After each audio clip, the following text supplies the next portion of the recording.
सारं काही तिच्यासाठी या मालिकेच्या पुढच्या भागात आपल्याला पाहायला भेटणार आहे की ओवीने चारूचा पर्दाफाश केलेला असतो.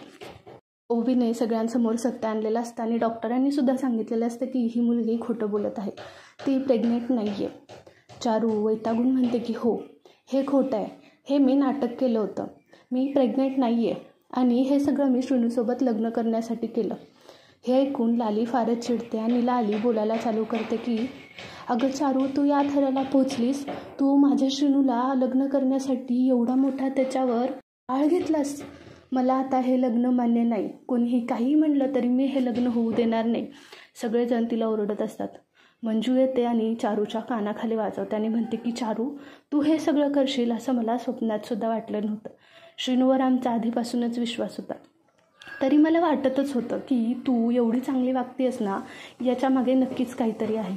मी त्या दिवशीच ओळखायला पाहिजे होतं, तुझ्या कपड्यात ते एन्व्हलप भेटलं तेव्हा, पण मी तुझ्यावर विश्वास ठेवला आणि इथेच माझी सगळ्यात मोठी चूक झाली. मंजूने सुद्धा चारूला चांगलंच ओरडलेलं असतं.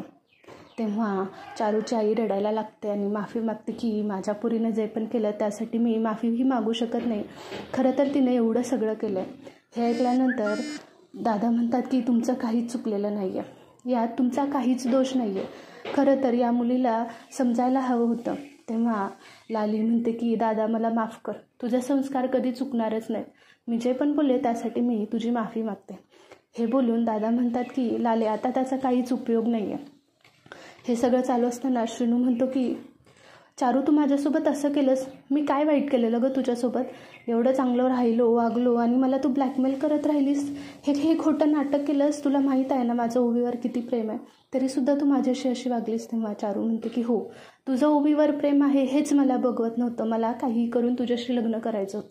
ओवी म्हणते की चारू बास, अजून कोणत्या थराला पोचशील, बंद कर तुझी हे नाटकं. तेव्हा चारू म्हणते की ओवी, हे जरी खोटं असलं तरी श्रीनूने माझ्यासोबत जे पण त्या हॉटेलवर केलं ते सगळं खरं आहे आणि याचे पुरावे आहेत माझ्याकडं. हे ऐकून ओवी म्हणते की काय, ह्याच्यावर तरी आम्ही कसा विश्वास ठेवायचा की हे सगळं खरं आहे. चारू म्हणते की माझ्याकडे फोटो आहेत.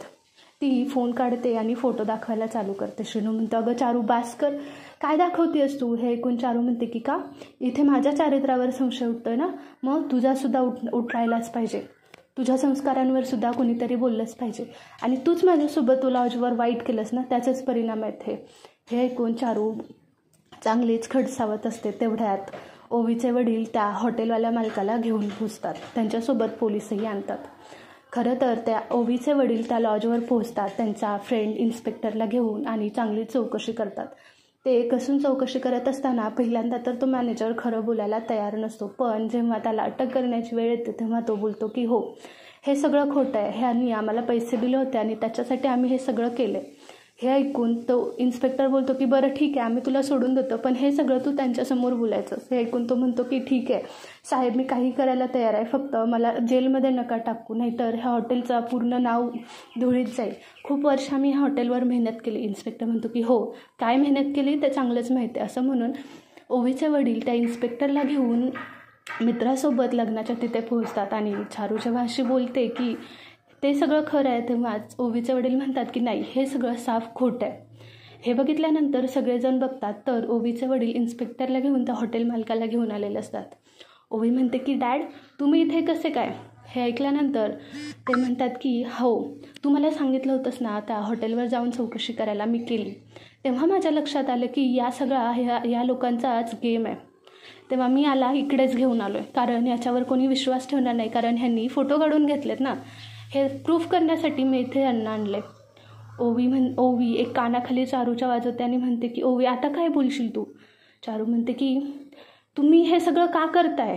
हे ऐकल्यानंतर तो माणूस म्हणतो की हो मॅडम, या मॅडमांनीच आम्हाला पैसे देऊन आमच्याकडून फोटो काढून घेतले होते, खरं तर यांनी काहीच केलं नाही, यांनी गोळ्या दिल्या होत्या त्यामुळे यांना बेशुद्ध झाले होते, आम्ही त्यांच्यासोबत होतो. मॅडम मला माफ करा, सर मला माफ करा, तुमच्यासोबत आम्ही असं वागलो, आम्हाला त्याचा पश्चाताप होतो आहे, आम्ही इथून पुढे असं काहीही करणार नाही, फक्त आम्हाला प्लीज जेलमध्ये नका टाकू, आमच्या हॉटेलचं खूप नाव आहे. हे ऐकल्यानंतर ओवी म्हणते की चारू, संपलं आता तुझं सगळं, बंद कर तुझी नाटकं. बघून ओवी म्हणते की झालं, संपलं, हे सुद्धा खोटं आहे, बरं झालं हा विषय आत्ताच निघाला. दादा म्हणतात की श्रीनू, मला माफ कर, मी तुझ्यावर संशय घेतला. खरं तर मला माझ्या संस्कारांवर विश्वास ठेवायला हवा होता, पण मी या सगळ्यांमध्ये अडकलो. शनू मला खरंच माफ कर, मी तुझा गुन्हेगार आहे. शनू खूप रडतो आणि त्यांना मिठी मारत म्हणतो की दादा मामा, मी कधीच चुकलो नाही. आता मला कळतं की आपल्यासाठी कोण चांगलं आणि कोण वाईट आहे. खरं तर याची आधीच सगळ्याची शहानिशा करूनच मी हिच्यावर विश्वास ठेवायला हवा होता. आधीच ही आपले किती घरासाठी घातक आहे हे मला माहीत होतं, पण ही असं सगळं करेल मला वाटलं नव्हतं. लालीला खूप राग येतो. लाली चारूला चांगलेच सुनवते. हे ऐकताना सुद्धा मंजू खूप तिला ओरडत असते, चारू तू असं करशील कधीच वाटलं नव्हतं. चारू म्हणते की बास करा, काय सगळ्यांनी केलं, सगळे बोलताय मी केलं. हो मी केलं आणि मी श्रेणूसोबत लग्न केलं आणि आता तुम्ही काहीही करू शकत नाहीत. पूर्ण आमचं लग्न झालं आहे, विधीनुसार सगळ्या मंगलाष्टिकासुद्धा झालेत. आता खरं तर नात्यांनी मी श्रेणूची बायको आहे. हे ऐकल्यानंतर ओवी म्हणते की चारू तुझं काहीतरी गैरसमज होतो. तू बायको होणार होतीस, झाली नाही आहेस आणि बरं झालं, थँक गॉड मी टाईमवर आले आणि तुझा हा सगळा पर्दाफाश केला, नाही तर ह्या श्रेणूचं अख्खं आयुष्य तू स्पॉईल करून टाकलं असतं. हे ऐकल्यानंतर चारू म्हणते की ए ओवी तुझी नाटके बंद कर बरं का, हे मी ऐकून घेणार नाही, श्रेणू फक्त माझाच आहे. हे ऐकल्यानंतर चारूचे वडील तिच्या हाताला धरून तिथून निघून जात असतात, पण चारू काही त्यांच्यासोबत जाण्यासाठी तयार नसते. चारूची आई डोळ्यात रडत असते. ते पुसत म्हणते की चारू प्लीज, अजून आमची मान खाली जाईल असं वागू नकोस, प्लीज तू नीट वाग. तेव्हा चारू म्हणते की आई बास कर, काय सगळे मला चांगलं वाग म्हणतात, माझं त्याच्यावर प्रेम होतं हे सगळ्यांना माहीत होतं, पण कोणालासुद्धा एक्सेप्ट करायचं नव्हतं की मी श्रेणूवर प्रेम करते, कारण श्रेणूला ओवीबरोबर लग्न करायचं आहे आणि ओवीला श्रेणूबरोबर लग्न करायचं आहे. मग माझ्या प्रेमाचं काय? प्रत्येक वेळेस मी माझ्या प्रेमाचा का बळी द्यायचा? ते दोघं सॅक्रिफाईस करू शकत होते, नाहीतर त्यांनी केलं होतंच ना. थोड्या वेळाने अजून आमचं लग्न झालंच असतं, तेव्हा कळालं असतं तरी तुम्ही आम्हाला एक्सेप्ट केलंच असतं ना श्रेणूबरोबर. मग मला आता त्याच्यासोबत लग्न करायचं आहे आणि लग्न झालेलं आहे, मला पूर्ण माझ्या बायकोचा मान हा हवाच आहे. हे ऐकल्यानंतर चारूचे वडील शरमेने मान खाली घालून म्हणतात की तुमच्या सगळ्यांना जो पण माझ्या मुलीमुळे त्रास झाला, खरं तर त्यासाठी मी माफीसुद्धा मागू शकत नाही. ह्या अशा मुली जन्माला येणं खरंच माझ्यासाठीच खूप शरमेची गोष्ट आहे. हे ऐकल्यानंतर मंजू म्हणते की दादा तू असं बोलू नकोस, तू काय तिच्यावर असं संस्कार करायला कमी पडलास, काय माहिती की तिने हे असा केला. हे ऐकल्यानंतर चारूचे वडील म्हणतात की तू माझी बहीण आहेस, पण तुझ्याच घरी हे सगळं माझ्याच मुलीनं केलं, याचं खरंच मला खूप वाईट वाटतं आहे. चारू म्हणते की तुम्ही खूप चुकीचं करताय.